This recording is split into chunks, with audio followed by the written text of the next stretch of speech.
2025년 함께 가는 한길이라는 목표를 향해서 우리가 나아가고 있습니다.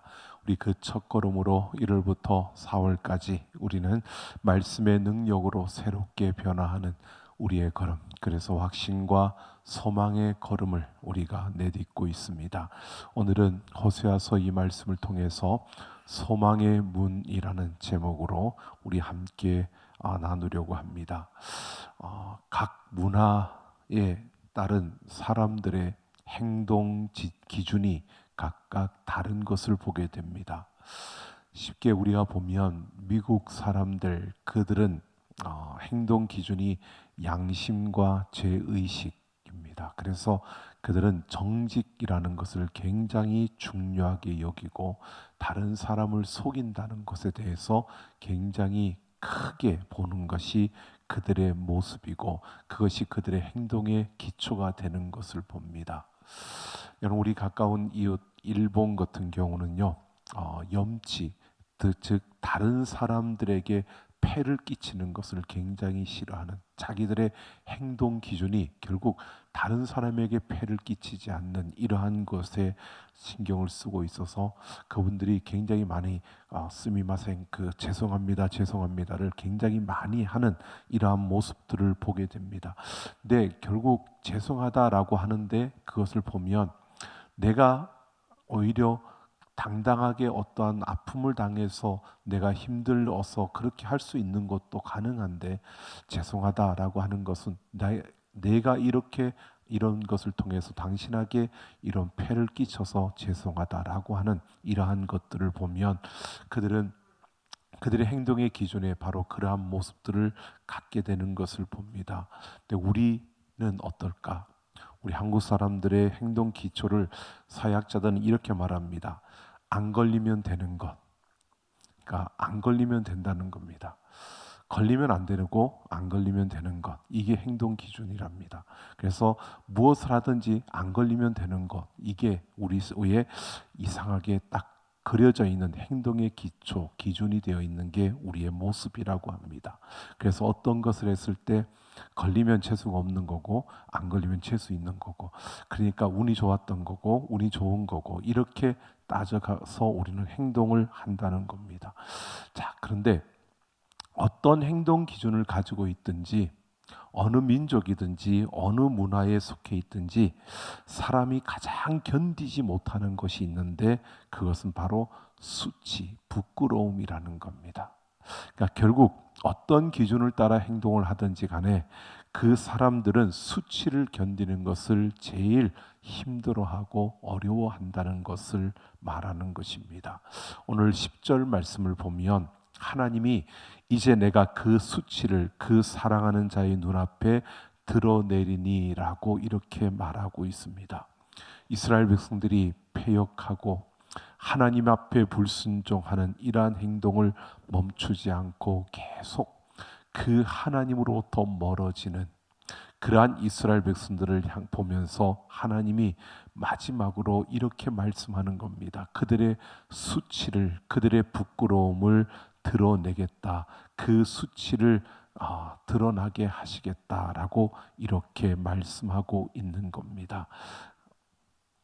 하나님은 우리의 수치와 허물을 덮어주시고 또 감싸주시는 분이십니다. 그런 하나님께서 그 수치를 드러내시겠다, 이렇게 말하고 있는 겁니다. 여러분, 하나님께서 우리의 수치를 감싸주시고 우리의 허물을 덮어주시기 때문에 오늘 우리가 이렇게 살아가고 있다는 생각이 문득 들 때가 있습니다. 여러분, 가만히 한번 우리 자신을 돌아보십시오. 하나님께서 내가 했던 말들, 아니 내가 마음에 먹었던 생각들, 내가 가지고 있던 그런 생각들을 다 드러내신다면 여러분 어떨까요? 물론 뭐 뒤에서 다른 사람 욕하지 않고 뭐 투덜거리지 않고 불평하지 않고 다른 사람 보고 그냥 험담하지 않고 이렇게 잘 살았던 사람들은 괜찮을 겁니다. 그런데 그렇게 사는 사람이 그렇게 많지가 않다는 게 현실이죠. 우리는 순간순간 우리 안에 유혹이 찾아오고 미혹됨이 들어오고 우리 안에 어떤 분노가 또 우리 안에 욕심이 욕망들이 우리를 뒤흔들기 때문에 우리는 이 모든 것들이 감추어져 있고 이 모든 것들이 덮어져 있어서 그나마 우리가 고개를 들고 살아가는 거죠. 우리가 이 모든 것들이 드러나게 된다면, 그 모든 것들이 나타난다면 우리는 부끄러워서 우리의 고개를 들 수 없는 그러한 우리의 모습일 것입니다. 그런데 그렇게 우리의 모든 허물을 덮으시고 우리의 그 수치를 감추어 주시면서 우리를 품어 주시는 그 하나님께서 가끔 이 수치를 드러내신다는 것을 우리가 알 수 있습니다. 이 부끄러움을 드러나게 하신다는 겁니다. 어떤 경우냐? 아무리 경고하고 말로 해도 안 들을 때, 지금 이스라엘 백성들처럼 하나님께서 돌아오라고 돌이키라고 끊임없이 말씀하고 경고하고 그들에게 하나님이 끊임없이 돌이킬 수 있는 기회를 주고 또 주었는데도 여전히 돌이키지 않고 여전히 돌아설 기미가 보이지 않는 이스라엘 백성들, 오히려 더 패역해지고 더 멀리 달아나 버리는 이들의 모습, 이러한 모습을 할 때 하나님은 그냥 드러내시는 겁니다. 바로 이스라엘 백성들 앞에 이런 순간이 찾아온 것입니다. 이것은 이스라엘 백성들에게는 위기가 찾아온 거죠. 이스라엘 백성들의 입장에서 보면 자신들의 수치와 그 부끄러움이 드러나고 보여지게 되니까 이것은 위기입니다. 하지만 하나님의 입장에서 보면 그 잘못된 하나님의 백성들을 치유하고 회복시키기 위한 하나님께서 그들에게 주시는 기회입니다. 그들이 다시 돌이키고 돌아설 수 있는 기회를 하나님이 이렇게 드러내심으로, 그들의 부끄러움을 수치를 드러내심으로 그들에게 그 기회를 주고 있다는 겁니다. 여러분, 우리에게 이런 시간이 찾아온다면 그 수치로 인하여 우리는 아플 것입니다. 또 견디기 힘들 것입니다. 그런데 그 모든 수치를, 우리의 모든 부끄러움을 이미 예수님께서 그 십자가에서 다 짊어지셨기 때문에 우리는 그 순간에 십자가 앞으로 나아가야 하고 그 십자가 앞에서 그 예수 그리스도의 은혜와 사랑을 붙들면 우리는 그 수치와 그 부끄러움을 이겨낼 수 있게 될 것입니다. 우리가 잊지 말아야 할 것은요, 우리에게 만약 이런 순간이 온다면 위기가 아니라 우리가 다시 회복하고 다시 십자가로 나아갈 수 있는 기회가 우리에게 찾아왔다는 사실로 받아들이고 그 십자가 앞으로 나아가 우리의 잘못을 돌아보며 회개할 수 있는, 돌이킬 수 있는 우리가 되기를 예수님의 이름으로 축원합니다. 자, 하나님이 이스라엘의 수치를 드러나게 하시는데 어떻게 드러나게 하시느냐? 오늘 11절을 보면요, 그의 모든 희락과 절기와 월삭과 안식일과 모든 명절을 폐하겠다라고 말합니다. 한마디로 그들의 드리는 제사를 사라지게 하겠다는 겁니다. 제사가 끊어진다는 겁니다. 이스라엘 백성들이 드리는 모든 제사의 기본 주제는 감사입니다. 그러니까 이 제사를 폐하겠다, 이것을 끊어버리겠다라고 이렇게 말하는 것은 결국 그들에게 어떤 일이 일어나느냐? 감사할 일이 없게 만든다는 겁니다. 하나님이 그들의 수치를 드러내게 하시는데 어떻게 드러내느냐? 결국 감사할 일이 없게 한다는 것입니다. 여러분, 우리가 돈이 없을 때는 돈이 없으면 안 될 것처럼 느껴지죠. 그리고 우리가 생각해 보면 병이 들면 이 병만 고치면 다 살 수 있을 것 같고요. 또 외로울 때는 그 외로움만 지나가면, 누군가 나에게 따스함으로 다가오면 이 외로움만 이겨낼 수 있으면 다 살 것 같고요. 실패할 때는 그 실패만 딛고 일어서서 다시 성공할 수 있다면 다 살 것처럼 우리는 느껴집니다. 그런데 이것보다 더 큰 재앙은요, 바로 우리의 마음에 감사가 사라질 때입니다. 여러분 아무리 많은 돈을 가져도요 마음의 감사가 사라지면 그는 그냥 지옥에서 사는 겁니다. 여러분 아무리 많은 사람들과 어울리고 많은 사람들과 함께 한다 할지라도 이미 그 마음의 감사가 사라지면 여러분 감사가 사라진 마음에는 다른 것이 아니라 시기와 질투와 미움과 원망과 불평과 불만으로 가득 차는데 여러분 그런 마음으로 돈이 아무리 많아도요 아무리 좋은 음식을 먹어도요 아무리 좋은 옷을 입고 아무리 좋은 집에 살아도 그 마음이 이미 감사가 이루어져 버린 감사가 없어진 마음이라면 결국 무엇을 가져도 행복할 수 없고 무엇을 가져도 기쁠 수 없는 것이 바로 그 마음이 무너진 감사가 없어진 그 사람의 모습일 것입니다. 바로 마음에 감사가 없어진다는 것은 결국 그 삶 자체가 지옥과 같은 그러한 삶을 살 수밖에 없는 그것은 정말 가장 큰 재앙일 수밖에 없는 것입니다. 하나님께서 가장 기쁘시게 받으시는 제사가 바로 감사의 제사인데 그 감사가 사라지는 제사가 끊어지고 감사가 없어지는 그 삶의 모습은 결국 더 피폐할 수밖에 없는 그 수치와 그 부끄러움만이 드러날 수밖에 없는 이러한 모습임을 말해주고 있는 겁니다. 여러분 우리 안에 감사가 넘쳐나기를 소망합니다. 감사가 사라지면 감사가 없어지면요 우리는 메말라질 수밖에 없습니다. 지금 당장 나에게 필요한 그것만 있으면 될 것처럼 보여지지만 아니요 그것 없어도요 우리 안에 감사가 살아있으면 우리의 마음에 감사의 마음이 있으면 그거 없어도요 실패해도요 아니 그거 가지지 못해도 오히려 우리는 기쁨으로 오히려 그 가운데 감사가 있다면 그 마음은 오히려 더 즐거움으로 나아갈 수 있을 것입니다. 이 감사가 없어지면 감사가 사라지면 그 자신의 그 모든 수치가 그 부끄러움이 드러나게 된다는 것입니다. 여러분 우리의 삶에 감사가 사라질 때 내 모습을 한번 생각해 보십시오. 우리가 감사가 사라진 우리의 모습을 보면요 정말 무슨 고슴도치가 막 찌르고 다니는 것처럼 여기저기 사람들에게 상처를 주고 상처를 받고 아픔이 되어지는 좀 뭐한 이야기지만 쌈딱이 돼서 여기 가도 싸움을 일으키고 저기 가도 싸움을 일으키고 저기 가도 일을 일으키는 이러한 모습으로 되어지는 겁니다. 근데 감사가 그 마음에 있으면요 여러분 우리의 마음에 감사가 채워지면 여러분 나타나는 현상 나타나는 모습이 어떤 모습일까요? 감사가 주어지면요 그 입에서 찬송이 나오고요 그 입에서 노래가 흥얼거리게 됩니다.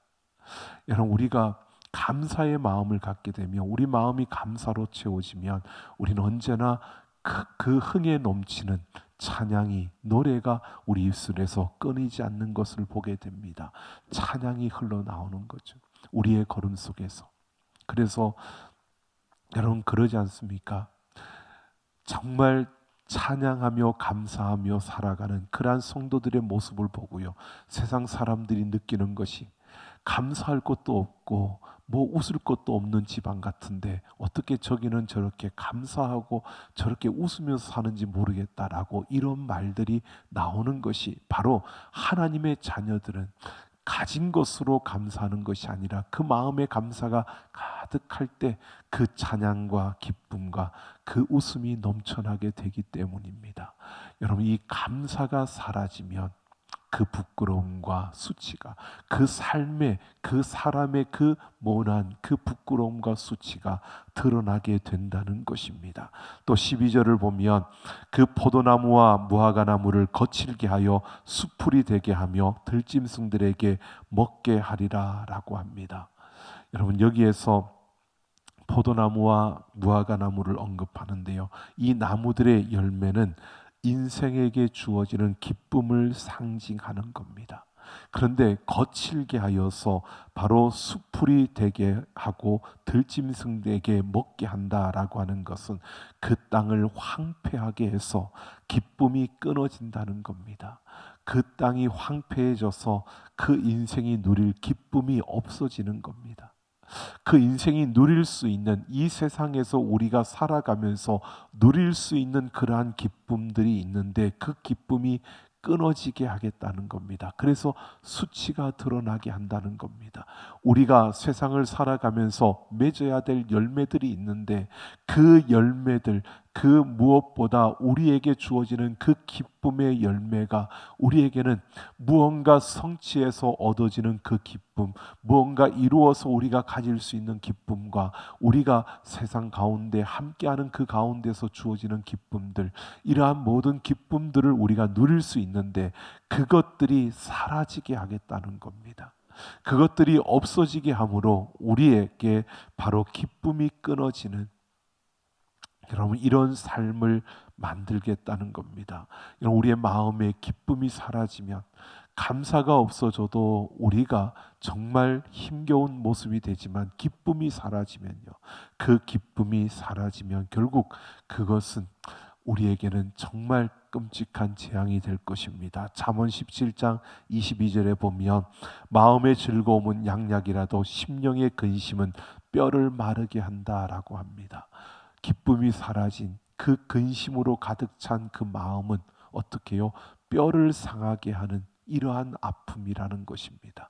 여러분, 우리가 골병 든다는 겁니다. 마음의 기쁨이 사라지고 근심으로 채워지기 시작하면 그것은 골병이 든다는 겁니다. 하나님은 이렇게 바로 이스라엘 백성들에게 그 수치를 드러내므로 감사가 없어지고 기쁨이 끊어지는 이러한 모습으로 그들을 만드시겠다는 겁니다. 왜요? 그들이 하나님으로부터 멀어지니까 어떻게 해요? 그들을 치유하고 회복시켜서 돌이키게 하기 위해서 하나님은 그들의 수치를 드러내는데 그냥 그 수치를 드러내는 것이 아니라 그 수치, 그 부끄러움을 드러내는 그 모습을 통해서 그들 안에 감사가 사라지고 기쁨이 사라지는 이러한 인생의 모습, 이것을 통해서 그들이 그러한 그 수치와 부끄러움이 드러나게 만들겠다는 것입니다. 하나님은 이들을 근본적으로 고치겠다는 겁니다. 이들을 다시 회복시키기 위해서 이런 부끄러운 이런 수치를 그들이 드러날 수밖에 없도록 그렇게 그 마음의 감사가 사라지고 기쁨이 사라지는 이러한 그들의 모습으로 하나님이 몰아가겠다는 것입니다. 자, 그런데 13절을 보면요, 그가 귀고리와 폐물로 장식하고 그가 사랑하는 자를 따라가서 나를 잊어버리고 향을 살라 바알들을 섬긴 시일대로 내가 그에게 벌을 주리라 라고 이렇게 말합니다.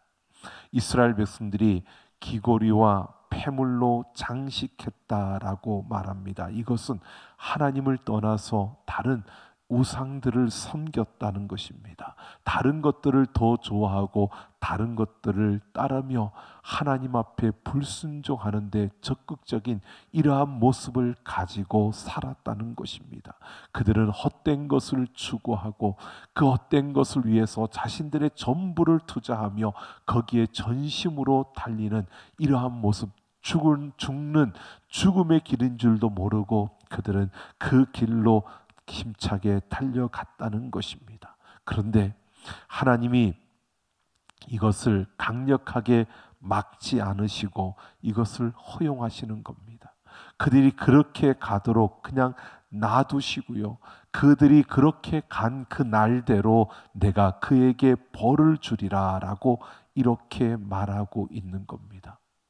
하나님이 이 백성을 그토록 사랑하셔서 그 수치와 부끄러움을 드러나게 하심으로 그들을 돌이키기를 원하고 그들이 회복되어지기를 원하시는 그 하나님이 왜 이들이 하나님이 아닌 다른 것들을 그렇게 섬기도록 그렇게 쫓아가는데, 죽을 줄도 모르고 그 죽음의 길로 달려가는데 왜 하나님이 그 길로 가도록 그냥 놔두시는 것일까? 여러분, 왜 그렇다고 생각하십니까? 하나님이 사랑이 없어서 그럴까요? 아픔을 당하고 힘겨움 가운데 있을 때는 그런 생각이 들었습니다. 하나님이 너무하신다. 하나님이 그 강한 힘으로 좀 막아주시지. 그쪽으로 가지 않도록 좀 막으시지. 내가 그렇게 타락하지 않도록 나를 좀 붙잡으시지. 아니 내가 그 길로 가지 못하도록 나를 좀 막아주시지. 여러분 그런데 하나님은 그렇게 하지 않으셨습니다. 왜요? 바로 우리는 경험해보지 않고는 겪어보지 않고서는 항복하지 않는 존재라는 것을 하나님은 아시기 때문입니다. 여러분 인간이요 사람이 얼마나 고집이 센지 여러분 고집이 안 세다라고 하는 사람 치고 고집 안 센 사람 못 봤습니다. 다 고집이 있어요. 나름대로 다 고집이 있어요. 근데 항상 그런 것은 자신의 문제에 있어서는 더 고집이 세집니다. 이 고집이 세다는 것이 뭐냐면 사람들이요 참 말로 해서는 안 듣는다는 겁니다. 하나님 말씀하시면 들어야 되는데 꼭 안 들어요. 잘 들어요. 말씀을 잘 듣는데 내가 따라가지는 않아요. 그런데 좀 어려움이 다가오고 힘든 일이 주어지고 고통 속에서 내가 그걸 듣지 않고 내가 그걸 따르지 않음으로 인하여 내 삶의 그런 아픔과 고통을 겪어봐야 그제서야 깨닫고 돌이키는 겁니다. 그러지 않고서는 변할 수 없는 게 우리 인간이라는 겁니다. 우리가 그런 모습이에요. 겪어보지 않고서는 항복하지 않는 겁니다. 이런 우리를 하나님은 너무 잘 아시는 겁니다. 여러분 우리는 이런 거죠. 나는 하나님 말씀을 잘 듣고 그 말씀을 잘 묵상하면서 그 말씀 속에서 나는 무럭무럭 잘 자라갈 거야. 여러분 그렇게 말하는데요.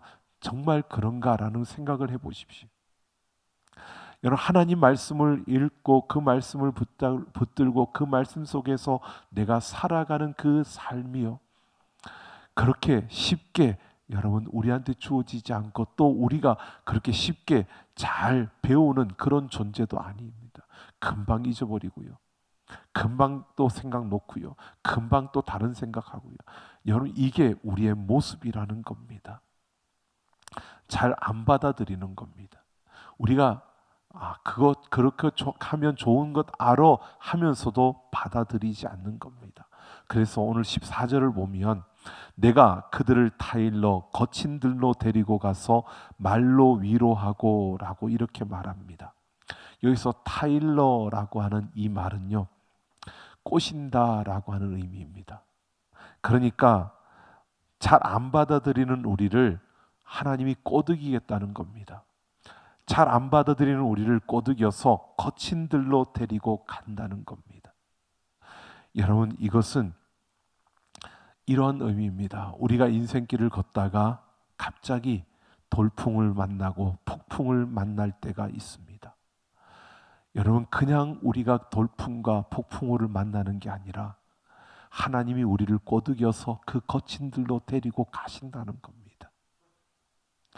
하나님 너무하시네, 너무 나쁘네. 아니요. 우리가 그렇게 하지 않으면 돌아설 존재가 아니기 때문이에요. 우리가 그렇게 겪지 않으면 받아들일 만한 존재가 아니기 때문에 여러분 그래서 이걸 아셔야 됩니다. 빨리 하나님 앞에 잘못을 인정하고 엎드리는 사람은 그렇게 큰 거친 들로 나가는 경우들이 잘 없습니다. 고집이 센 사람일수록 거친 들로 잘 나갑니다. 고집이 세면 셀수록 하나님은 그 고집을 꺾기 위해서 더 크고 강하고 센 걸로 하나님이 꼬드기시더라고요. 여러분 우리가 생각해 보셔야 합니다. 내가 그런 고통과 그런 아픔 속에 내가 들어갈 수밖에 없을 만큼 내가 그렇게 완악했고 패역했기 때문에 그렇게 고집이 센 자였기 때문에 하나님이 그 고집을 꺾으시려고 우리를 그 거친 들로 데려가신다는 겁니다. 여러분 이거를 안 만나면 참 좋겠지만 이상하죠. 우리 인생은 쉽게 받아들이는 존재가 아니라서 꼭 한 번은 만나는 것 같습니다. 물론 여러 번 만나는 분들도 계십니다. 그런데 꼭 한 번은 만나는 것 같습니다. 젊었을 때 만나든지 아니면 나이가 들어서 만나든지 언제든지 사람마다 다 다르지만 또 그 시간이 그 강도가 조금씩은 다 차이가 있지만 반드시 한 번은 겪게 되더라고요. 왜? 그 시간을 통해서 우리는 정말 중요한 것이 무엇인가를 깨닫게 되기 때문에 하나님은 그것을 깨닫게 하시고 우리로 하여금 하나님 편에 서게 하기 위해서 한 번은 꼭 그 거친 들로 우리를 꼬드겨서 그곳에 세우시는 경우들이 있다는 겁니다. 왜? 우리를 망가지게 하기 위해서가 아닙니다. 우리가 돌이키기를 원하고 우리가 돌아서기를 원하시기 때문에 우리에게 확실하게 하나님을 붙들 수 있는 그러한 하나님을 볼 수 있는 그러한 자리, 그러한 곳에 세우기 위해서 하나님은 꼭 한 번은 이런 그 거친 들로 우리를 데리고 나아가는 이러한 모습이 있다는 것입니다. 이 시간을 통해서 우리는 분명히 그 거친 들에서 나를 꼬드겨서 그곳에 세우신 하나님의 손길을 통해서 우리는 온 몸으로 체득해서 무엇이 우리 인생에서 중요한지 내가 어떻게 해야 되는지를 깨닫고 알게 된다는 것입니다. 여러분, 이것이 바로 은혜입니다. 그냥 내버려 두면 우리는 돌아올 수 없고 그냥 내버려 두면 그 수치와 부끄러움이 드러나도 우리는 그냥 그게 전부인 것처럼 그렇게 살아갈 수밖에 없는, 받아들일 수 없는 존재가 우리의 모습인데 하나님은 그런 우리들을 꼬드겨서 그 거친들로 데리고 나아가는, 그래서 우리로 하여금 그 거친들에서 무엇이 중요한지를 우리에게 깨닫게 해주시고자 하나님은 그러한 방법으로 우리를 데리고 나아가신다는 겁니다.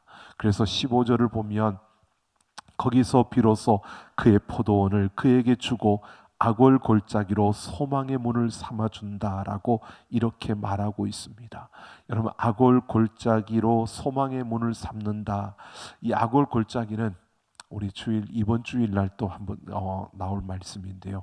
여호수아서에서 우리가 보면 아이성의 패배의 원인이 바로 이스라엘 백성들 가운데 그 아간의 범죄였고, 또 하나는 이스라엘 백성들이 교만하여져서 은혜의 원리가 아닌 힘의 원리를 붙잡고 나아갔던 그것이 아이성 패배의 원인이었습니다. 무엇보다 그 가운데서 이 아간이 죄를 범한 것은 다른 것이 아니라 하나님의 언약의 백성으로서 그가 손을 대어서는 안 될 것에 손을 댄 것입니다. 그는 그 땅에 있는 모든 것들은 부정한 것이기 때문에 하나님의 언약의 백성으로서 거룩한 백성이 된 자녀들은 부정한 것에 손을 대면 부정해지는 겁니다. 그러니까 나는 생명을 가진 자인데 죽음의 손을 대었기 때문에 자기의 생명을 빼앗겨 버린 겁니다. 이 아간이 그냥 단순한 도둑질을 한 게 아니라 단순히 뭔가를 훔쳤다 이게 아니라 그것을 뭐냐 하면 하나님께서 그 땅의 모든 것들을 부정한 것이라고 이미 말씀하셨고 그래서 진멸하라고 하는 것이었는데 거기에 손을 대었다는 것은 거룩한 백성으로서 손을 대서는 안 되는 부정한 것에 손을 댄 것입니다. 그것은 결국 자기에게 하나님이 주신 그 영원한 생명을 거기에 빼앗겨 버린 겁니다. 생명이 사라진 겁니다. 그러니까 죽음의 백성이 된 것입니다. 바로 그러한 것이 아간의 죄였고 그 죄를 벌하는 데 있어서 여러분 보면 그 여호수아서를 보면 이렇게 답니다. 아간에게 그냥 바로 네가 이런 죄를 졌지 그렇지 않고요. 여호수아가 지파별로 다 모아서 각 지파의 대장들이 나와서 제비를 뽑는데 유다 지파가 뽑힙니다. 그 유다 지파 가운데서 각 족속별로 유다 지파의 족속들이 나와서 제비를 뽑는데 세라 족속이 뽑히고요. 그 세라 족속의 안에 있는 가족들이 대표들이 나와서 그 제비를 뽑는데 삽디의 가족이 뽑히고요. 그리고 삽디의 가족들 가운데 아간이 제비가 뽑히는 겁니다.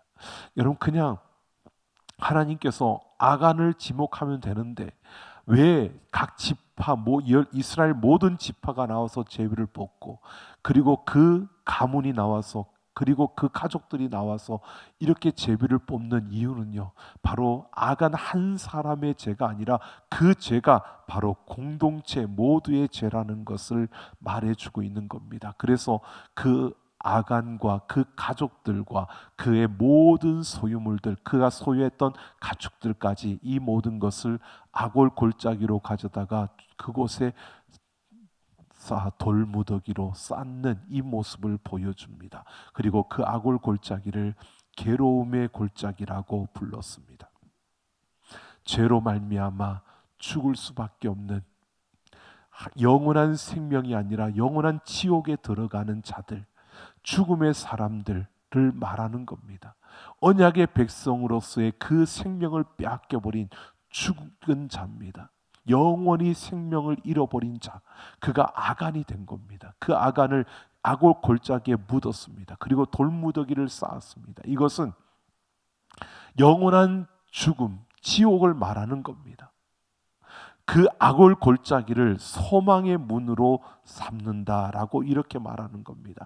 영원한 죽음의 그 자리, 죽음을 상징하는 그 자리를 소망의 문으로 삼겠다라고 이렇게 말하고 있는 겁니다. 자, 하나님은 이스라엘 공동체에 그런 형벌을 주시는 궁극적인 목적은 바로 소망 때문이라는 겁니다. 여러분, 왜 아간, 그 언약 백성으로서 죽음의 손을 대면 안 되는 그가 죽음의 손을 대어서 영원한 죽음에 이른 그것을, 그 죽음의 골짜기, 그 괴로움의 골짜기를 만들어 놓았습니다. 그런데 그것을 소망의 문으로 만들겠다라고 하는 것은요, 하나님은 그 죽음의 자리를 다시 소망의 자리로 만드시겠다는 것입니다. 그것을 고치시겠다는 것입니다. 그 소망의 문으로 만들겠다는 것은 이 백성들이 다시는 그 악한 일에 들어서지 않는 자들로 고치기 위해서 하나님께서 그 아골 골짜기를 소망의 문으로 삼겠다는 것을 말하고 있는 겁니다. 그러니까 이스라엘 백성들의 수치를 드러내고 감사가 없어지고 기쁨이 끊어지게 하는 것, 그런 슬픔과 아픔으로, 그냥 저주로, 그러한 고통으로 모든 것이 끝나는 것이 아니라 그들을 소망의 자리로 이끄시겠다는 것을, 이렇게 아골 골짜기로 소망의 문을 삼겠다라고 이렇게 말씀하고 있는 겁니다. 여러분, 그냥 그 소망의 문이 만들어지는 것이 아닙니다. 그 아골 골짜기처럼 환난과 어려움과 고통과 아픔이 우리의 삶에 주어질 때, 여러분, 우리는 생각해야 합니다. 하나님께서 소망의 문으로 삼아 주시겠다는 것을, 우리에게 소망이 있다는 것을 말씀하시는 건데요, 그냥 만들어 주는 것이 아닙니다. 오늘 그 마지막 구절에 보면 이렇게 분명히 말하고 있습니다. 그가 거기서 응대하기를 어렸을 때와 애굽 땅에서 올라오던 날과 같이 하리라 라고 합니다. 애굽 땅에서 올라오던 날과 같이 하리라. 여러분, 애굽 땅에서 올라오던 날이 어떤 날입니까? 여러분, 애굽에서 마지막 그 10가지 그 재앙이 내려질 때, 여러분, 애굽의 모든 장자들이 죽는 죽음이 있었습니다. 여러분, 장자라고 하는 것은, 원래 첫 것은 여러분 모든 것을 대표하는 겁니다. 하나님께서 첫 것은 내 것이다라고 하는 것은 모든 것이 내 것이라는 겁니다. 자, 애굽의 장자를 죽인다는 것은 애굽의 모두를 죽이는데 그 장자를 죽이는 겁니다. 모두를 죽이는 그 죽임을 상징하는 것이 장자의 죽음이었습니다. 그러니까 사람만 장자가 죽은 것이 아니라 가축의 첫 것도 다 이렇게 죽었습니다. 그때 하나님께서 히브리 민족들에게는 문설주의 어린 양의 피를 바름으로 그 죽음이 뛰어넘어가게 한 것입니다. 히브리 사람이라 할지라도 문설주에 어린 양의 피를 바르지 않았던 집은 다 죽음을 당할 수밖에 없는 그러한 상황이었습니다. 장자가 죽었다는 것은 그들이 다 죽은 목숨이라는 것을 말하는 겁니다. 여러분, 그런 가운데서 그 어린 양의 피로 그 히브리 사람들은 구원을 받았습니다. 그 히브리 사람들의 장자들은 죽지 않았습니다. 여러분, 이렇게 칠흑 같은 밤에 모든 생명을 대표하는 장자들이 죽임을 당하는 그때에도 여러분 정을망이고 어둠이었지만 문설주에 어린 양의 피를 바른 바로 히브리 사람들의 그 가정은 죽음을 넘어설 수 있었습니다. 바로 이것을 말하는 겁니다. 그렇게 애굽 땅에서 올라오던 날과 같이 바로 말하는 것은 그때 그렇게 구원을 받은, 그러니까 이 악을 골짜기를 소망의 문으로 삼는다는 것은 우리의 삶에 소망의 문이 열려지는데, 그 소망의 문은 우리가 악을 골짜기와 같은 그런 고통과 아픔과 그 죽음 속에 있더라도 우리에게 소망의 문이 주어지는데, 그 소망의 문은 바로 그 애굽에서 올라오던 날과 같은 그러한 모습, 다른 것이 아니라 예수 그리스도의 십자가의 보혈로 우리에게 소망의 문이 열려지는 것을 말해주고 있는 겁니다. 그러니까 지금 이 호세아를 통해서 우리에게 주시는 이 말씀은요, 다른 것이 아니라 이것입니다. 우리의 삶에 여러분 환난이 찾아오고 어둠이 찾아오고 또 아픔이 주어진다 할지라도 거기가 끝이 아니라는 겁니다. 우리에게 예수 그리스도의 그 십자가의 보혈과 그 은혜로 말미암아 우리에게 소망의 문이 있다는 것입니다. 거기에 소망의 문이 감춰져 있다는 겁니다. 결국 우리가 예수 그리스도의 그 십자가의 은혜와 능력을 붙들고 그 십자가 앞으로 나아갈 때 우리는 바로 그 소망의 문으로 들어가며 그 어린 양의 죽음을 통하여 우리에게 주어지는 그 참된 생명의 그 길로 우리가 나아갈 수 있다는 것입니다. 여러분, 우리는 악을 골짜기에 묻혀져야 될 그러한 죽음의 사람들이었고 죽음에 사로잡힌 자들이었고 죽어 마땅한 자들이었는데, 바로 예수 그리스도의 그 십자가로 말미암아 우리는 영원한 생명의 자리로 나아온 것입니다. 더 이상 우리가 악을 골짜기에 묻혀져 있는 그러한 돌짜기, 그 골짜기가 우리의 자리가 아니라 우리는 그 십자가 앞에 있다는 것입니다. 그래서 우리는 다른 것이 우리에게 소망이 아닙니다. 우리는 예수 그리스도가 우리의 소망이고요, 우리의 삶에 어떤 순간이 주어지더라도 우리의 그 아픔과 그 고통 이면에는 소망의 문이 감춰져 있다는 사실을 우리가 놓치지 않아야 할 것입니다. 여러분, 똑같은 어려움을 당하고 똑같은 그 비바람 속에 서 있더라도요, 소망의 문을 붙들고 있는 자와 그 소망의 문을 가지지 못한 자의 모습은 분명히 다를 것입니다. 오늘 우리는 거친 바람이 우리 앞에 몰아친다 할지라도요, 우리는 소망의 문을 가지고 있고 그 너머에 소망의 문이 우리 앞에 있다는 사실을 우리가 기억하며 오직 예수 그리스도를 붙들고 그 십자가 앞에서 달려갈 수 있는 우리 모두가 되기를 예수님의 이름으로 축원합니다.